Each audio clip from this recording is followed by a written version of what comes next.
यो चाहिँ लेकको गोठ हो। तपाईँहरूलाई देखाउँछु भित्र कस्तो छ भनेर।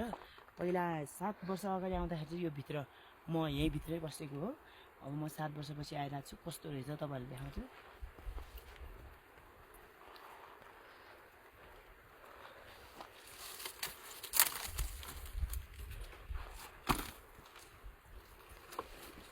ढोका चाहिँ खतरा छ होइन।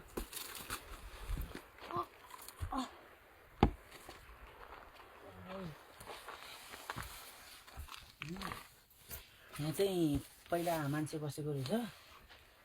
चुलो छैन त यहाँतिर चुलो थियो। ए उता कुनामा रहेछ होइन। यो ढुक्का लगाएर यो के झुन्डाएर राखेको रहेछ गोर्खालीले। अरू के छ त केही छैन। भाँडाकुँडा छ यहाँ। ए चुलो यहाँ रहेछ। ए कसको खुर्बा हो। खुर्बा पनि यहीँ छोडेछ। चप्पल रहेछ बिचरा।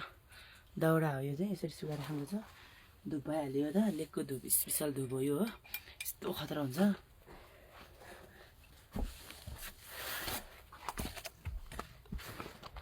यसपालि चाहिँ म मोटाएर हेर्छु क्या। ढोकाबाट नै अटेन।